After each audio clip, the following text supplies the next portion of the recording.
Marina.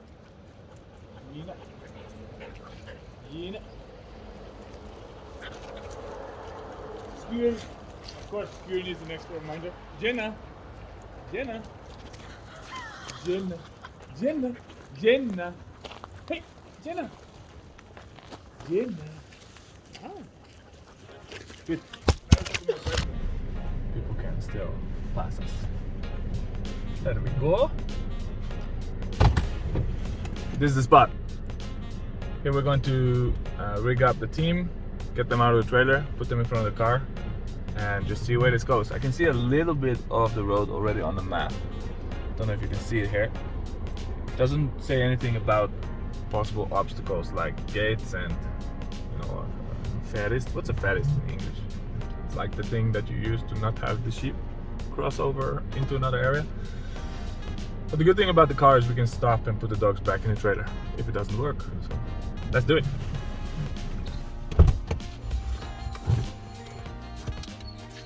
I came out of the car and I thought one of the dogs is making a lot of noise, right? So I actually got a little bit worried because when they start to make this kind of noise, something's up. Then I realized it's actually the machine over there. It's the Kraftwerk. Absolutely ridiculous. By the way, check these dogs out. They're steaming. These guys really want to go. Hot bloods. Eh? They really want to run. Come on, man. Get out there.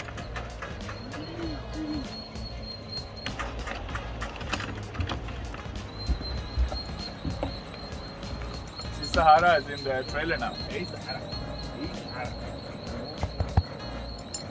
Okay, I'm gonna take all the other dogs out when I have the line in front of the car, because then it's a little bit easier to harness them and put them in front of the team. I brought also a new cable because the cable broke on the last run. This is where we cue that.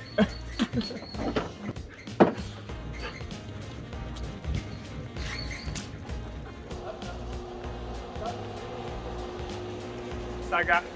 Sometimes I see so many dogs running and I'm like, one of you guys come! All of you listen! I think it's like, you know, my mom used to do this. We were 4 kids and 2 dogs in the house, and I'm the youngest kid, so my mom would actually go like, and she would then say the 2 dogs first. This was the really insulting part. She would be like, Kenzo! I'd be like, okay. So I'm not just the youngest, I'm also below the dogs. Lovely. Skjul! Skjul! Come. Skjul! He's like, how come when I'm coming? Why you bullying me? Skjul! Come here! Yeah, wrong side of the car. Come here! Wrong human! Skjul! Skjul! He's like, wrong human, dog. Come here! Just putting on his smoking, you know, his tuxedo so he can go to work. There you go, working clothes for you. So now I'm harnessing them up. Ooh, hello, good morning. This is one of the puppies, of this exact dog. So harnessing them up and then put some of them in the team and then release more of them and then harness them up and put those in the team. It's kind of a routine and it's very important to be consistent. So this is kind of the same thing I always do. I arrive, let them run free a little bit so they can pee and poop and do their thing. And then we put them in a team. Svedloop. Because I think I don't want to have these, you know, crazy half-wild animals in a cage and I have to, you know, hustle them into the team. I'd rather have dogs that are able to be free, run around, enjoy life, pee everywhere, eat the camera, and then go into the team. Hey Adna, Ronja, Ronja. Next, reporting, Ronja reporting. You let her go again and she runs around. This machine is pretty scary. I think we have everybody that we wanted to harness now.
I think some of you might be wondering why we are training with the car and the trailer.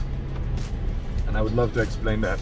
It's because we used to have 2 troll wagons.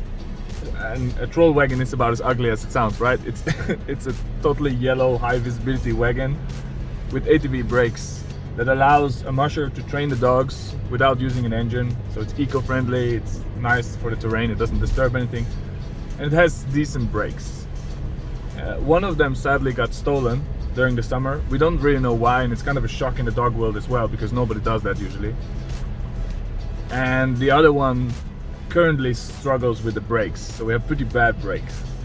That means if we take such an eager dog team out on a wagon that weighs about 125 kilos and has bad brakes, we can't slow them down enough, so this easily becomes dangerous. That's why we are training with the car. We have better braking, we can help them on the uphills. It just becomes safer for the dogs and safer for us. It's also very comfortable, because now I can just sit here, listen to the radio, drink coffee, have heating in the car. I don't really feel, I feel a bit guilty, if you know what I mean, about doing this, but okay. I've been spending the last 9 years out in the wilderness, in the rain, in the snow. Maybe I deserved one autumn with a little bit more comfort. Foggy shit. We have a car behind us. It's a race. The race is on.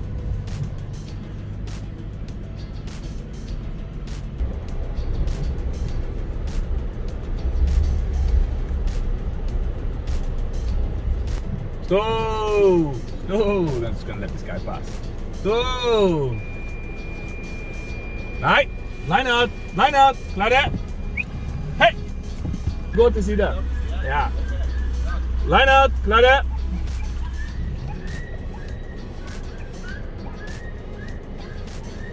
Line out! Klar der! Klar der! Hey! Skyt! Så bra!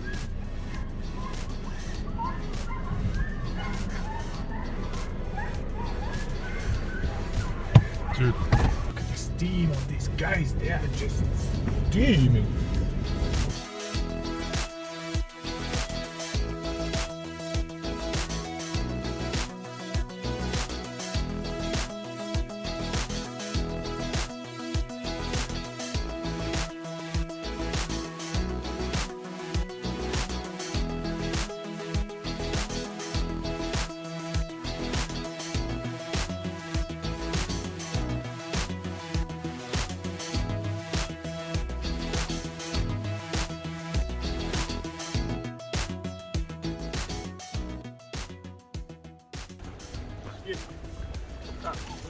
Give them some chance to drink a bit. I think I'm going to put another lead dog in the front.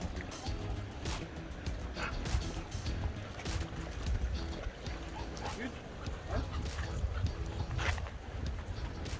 So.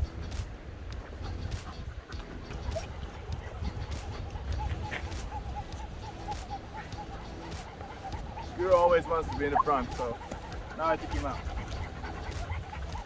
This puppy is going to go back into the trailer together with the other puppy. Then we're going to put Melis in the team.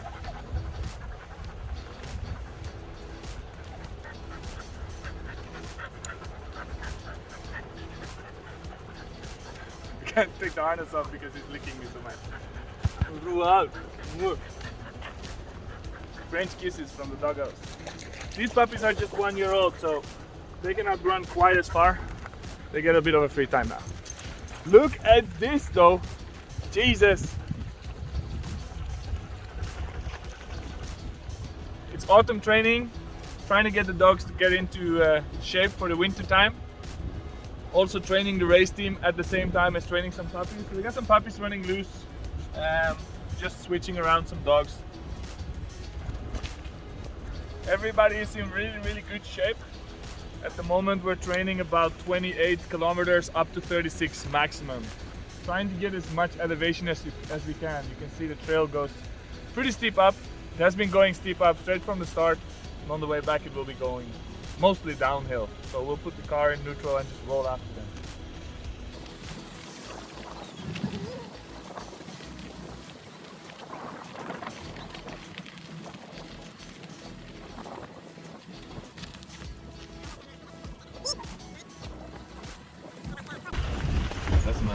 3 degrees. It's okay. Okay. Can you turn off the camera? Because I feel a bit of pressure. Hi, it's Office Kenzo. So here we are editing the video and we found out that we are actually missing a pretty crucial part of information. I asked Sander to put the camera down for a second because sometimes it's really good to have an extra pair of hands. Basically what happened was we had to go around a couple of rocks. It was a very difficult maneuver. So we hit the rock so hard that we actually ended up losing the tire. That's what happened.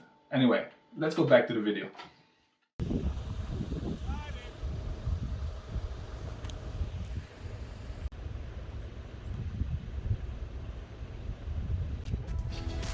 Broke.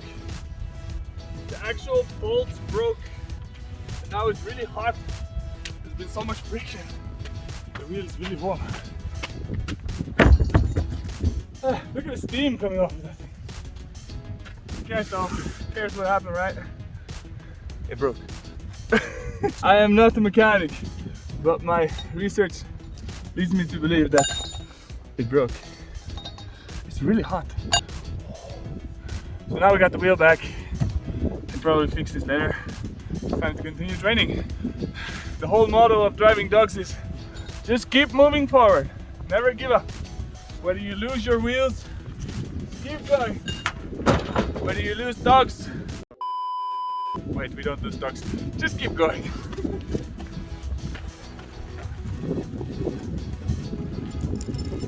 This guy over here, he's like the ultimate snow anchor. You know, he just sits. He just sits in one place and he chills. I've only ever met one other dog like this, and that guy was called Ivan the Terrible. But this guy, Atna, he's so awesome. I'm gonna call him Atna the Awesome. He just sits. You're a snow anchor. You jelly? You jelly? There's your rainbow, Sander.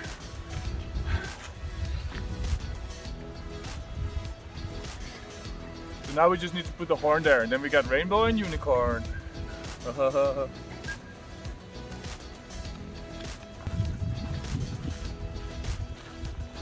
Good thing we have a double axle trailer. I think we can just continue as usual.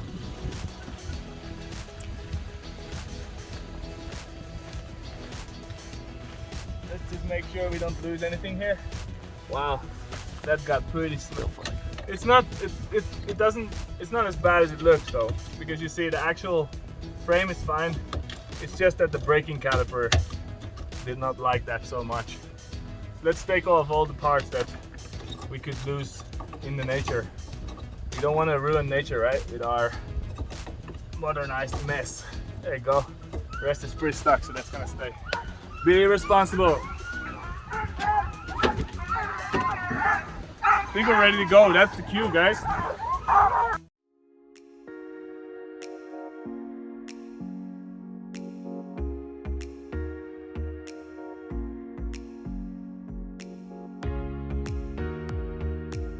Still my sprinkles, man. Oh! There you go. Sorry, did I screw you? I want to put it back, but no, I'm not going to. You're evil. And now I even wasted them. I just threw them all over my face. Damn.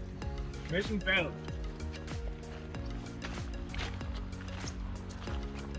Mission get the sprinkles failed miserably. Hello.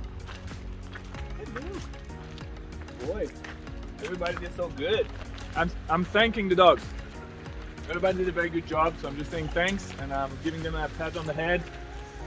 And I'll take the lines out.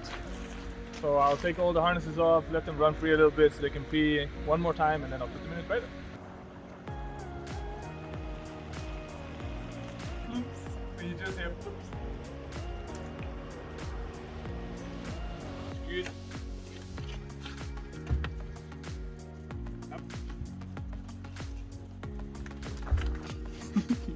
Hop, hop. She just needs the right approach. This is the problem, right? Dogs don't really do geometry. What if you go over here first, and then you turn around, and then you just go in? Hey, yeah, okay. Oh my god, she just figured it out. Keep it up. Guys, how to do this? You have to teach them. Good. Hop, hop. Okay, hop, hop. Yeah! So bra! Take your time. Hop. like he takes his time. Shouldn't tell him to take his time. Go in. Oop. Go in. Yep. So bra. Look at them.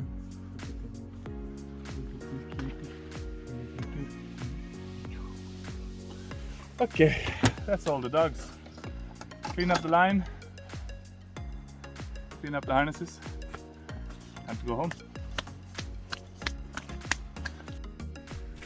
Time to take all the dogs home. We just got everybody out of the car. And now everybody is running free. This is probably one of my favorite parts of training. Everybody's so nice and relaxed. Just walking. Big smiles on everybody's face, including mine. Going home, giving them some food. And then for them, the day is pretty much over. I love how they can all run free like this. It just gives me so much freedom and so much flexibility in the training. So yeah, it's really good. Only good things. Here we are approaching the dog yard again. Everybody just playing around. Good socializing. Waiting for me to open the gate. Trying to get some grass bits in their mouth. What a nice pack. Alright guys, so just open the gate so you can go in. There you go, off you go, in, chop, chop, chop. Like old school soldiers. Come on. Huh? Yeah, kom da. Hi everybody. Come. Yeah. Seppa. Scoot. Come. Good girl. And the dogs usually go home because they know where they live, so they go to their houses and wait for me to tie them up. Lienke in this car, full of glass, Sahara, hardly anything else for you to see. Sahara.